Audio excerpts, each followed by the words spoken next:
Good morning. Welcome to lucky stories.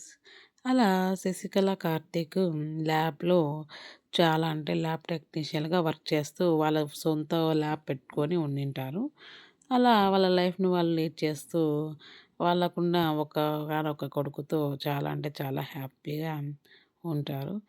అలా మిథిల్‌తో శశి చాలా అంటే చాలా ఎక్కువ టైం స్పెండ్ చేస్తా ఉంటుంది. అలాగే కార్తీక్ కూడా అన్ని విషయాలలో సపోర్ట్‌గా ఉంటుంది శశి.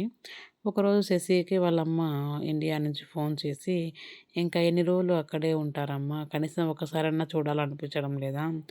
మీ నాన్నగారు గూడా చాలా అంటే చాలా గుర్తు చేసుకుంటున్నారు. మాకు గూడా వయసు అయిపోతుంది గదా! కొంచెం మా గురించి కూడా ఆలోచించవు" అనేసి అన్నప్పుడు శశి, "అలాగే నేను కార్తీక్‌తో మాట్లాడి చెప్తాను" అని చెప్పి చెప్తుంది. కార్తీక్‌తో వెళ్ళి శశి చెప్దామని అనుకుంటుంది. ఇంక అలా బాబు బర్త్‌డే సెలబ్రేషన్ చేసుకొని అయిపోయిన తర్వాత శశి కార్తీక్‌తో అంటుంది, "ఇలా అమ్మ కాల్ చేసింది. ఒకసారి రావచ్చు కదా" అనేసి అంటుంది. అని చెప్పినప్పుడు కార్తీక్, "నాకైతే ఇష్టం లేదు వెళ్ళడం" అనేసి కార్తీక్ డైరెక్ట్ చెప్తానే శశి ఒక నిమిషం ఆలోచన చేసుకొని, "అలా కాదు, మనకంటూ ఎవరు లేరు కదా! ఉండేది అమ్మా నాన్ననే. వాళ్ళని కూడా దూరం పెట్టేసుకుంటావా? మనకున్న బాబుకి వాళ్ళను పరిచయం చేయాలి కదా" అనేసి అన్నప్పుడు కార్తీక్, "అలాగే అయితే వెళ్దాంలే" అని చెప్పేసి వెళ్తారు ఇండియాకి. వెళ్ళి చాలా అంటే అమ్మా నాన్నకి పరిచయం చేసి, మిథిలి కూడా వాళ్ళమ్మ తాతతో చాలా అంటే చాలా హ్యాపీగా అన్ని విషయాలు షేర్ చేసుకుంటూ మాట్లాడుకుంటూ ఉంటాను. అప్పుడే వీళ్ళ లైఫ్‌లోకి రుద్రయ్య అనే వ్యక్తి ఎంటర్ అవుతాడు.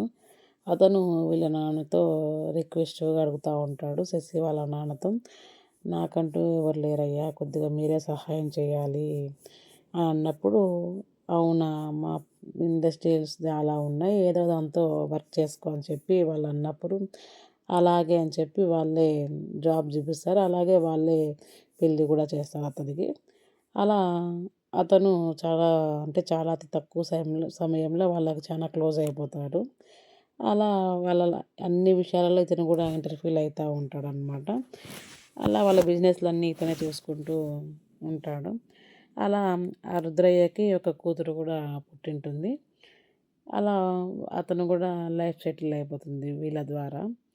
అలాగే ఇక కార్తీకు ఊరెళ్ళే టైం అయిపోతుంది. ఆ టైం వచ్చేసిందని చెప్పి కొడుకుతో, భార్యతో మాట్లాడుతూ ఉంటాడనమాట. "నేను ఆస్ట్రేలియాకి వెళ్ళాలి.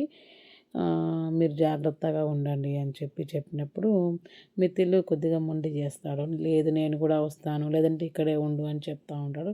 అప్పుడు ధైర్యంగా చెప్తాడు కార్తీక్, "లేదు నాన్న, నువ్వు అమ్మని బాగా చూసుకోవాలి, ఇలా మాట్లాడకూడదు, నువ్వెంతో స్ట్రాంగ్ కదా" అని చెప్పి వెళ్ళిపోతాడు కార్తీక్. కార్తీక్ ల్యాబ్‌లో చాలా బిజీగా తన వర్క్ తాను చేసుకుంటూ ఉంటాడనమాట.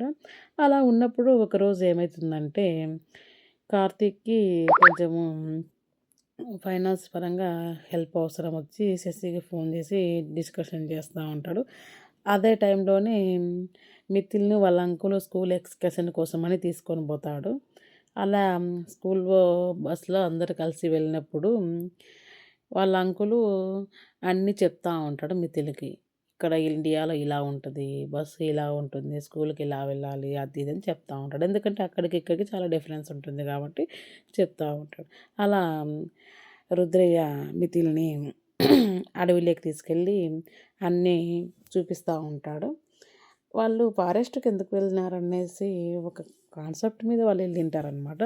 అలా ఇదే అరుదుగా తీసుకున్న రుద్రయ్య, బాబును చాలా అంటే చాలా ఈజీగా అక్కడే వదిలేస్తాడు ఆ అడవిలోనే. వదిలేసినప్పుడు ఆ అబ్బాయి భయంతో అలా పులి ఎదురుగొచ్చి చూసి భయపడి స్పృహ తప్పి పడిపోతాడు. Thank you very much.